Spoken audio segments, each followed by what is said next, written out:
Hey guys, the build I'm bringing you today will cost you around $450.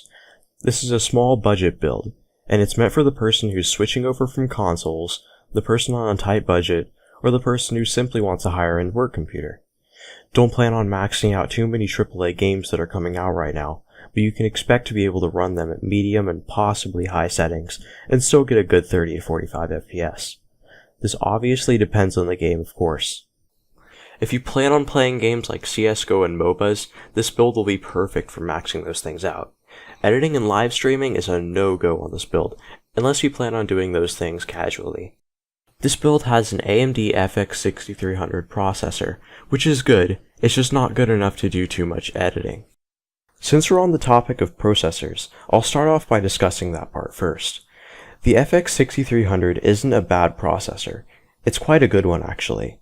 It's just not outstanding.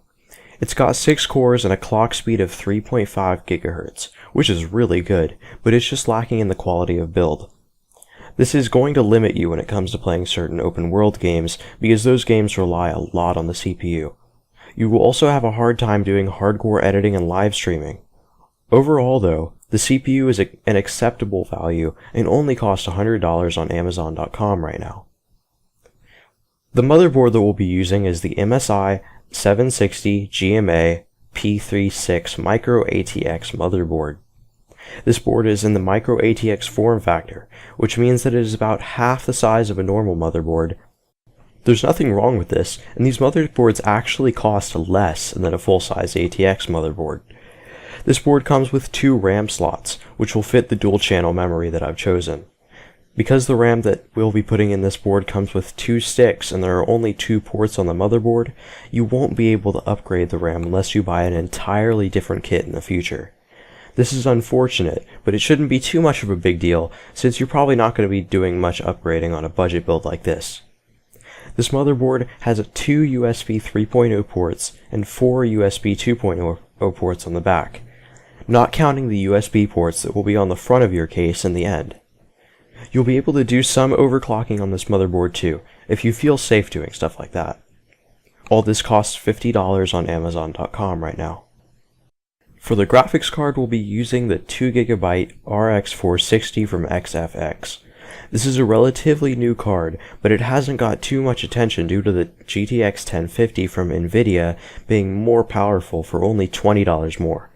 I normally would have suggested to pick up a 1050 since the price difference is small, but my goal with this build was to keep it as cheap as possible.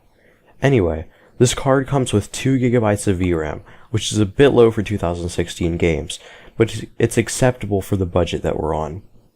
2GB should be enough to get you by anyway. This card has 1 HDMI port, 1 DisplayPort, and 1 DVI port on the back. Performance-wise, the 460 isn't anything spectacular, but it's definitely a step up from anything that we've seen in this price range before. It definitely can run AAA games coming out right now, but it just won't be maxing them out like I said earlier. You'll be getting a decent 30 to 45 FPS on high settings for games right now, and this includes Battlefield 1. This card is a great deal at only $100 on Newegg.com. You'll be storing all of your files, including your OS, on the Western Digital Blue 1TB hard drive. You may have noticed that I've used this drive in all of my previous build videos, but that's simply because it's so reliable and highly rated. 1TB should be enough for you if you don't plan on having all of your games installed at once, but if you do have a lot of programs installed at once, or you simply have a lot of photos and videos, you can choose to pick up a 2TB Western Digital drive. For a budget like this, we can't really afford to get an SSD to hold your main games and operating systems, so we'll just have to settle with a 1TB hard drive. This drive is only $50 on Newegg.com right now. The RAM that we'll be using is the Kingston HyperX Fury 8GB DDR3 kit. This RAM is running at 1600 MHz and comes in 2 4GB sticks. 8GB is acceptable for even high-end gaming builds right now, so it'll be absolutely fine on a low-end gaming build like this. 8GB should be alright for mild editing too. Most games don't even utilize more than 8GB of RAM, if any do at all. Some games such as EA's Star Wars Battlefront have recommended 16GB, but I've heard many people say that they were able to run this game perfectly with only 8GB. This RAM comes in different colors, but for some odd reason, the black version is the cheapest, so we'll be using that one. Amazon is selling this RAM for about $50 right now.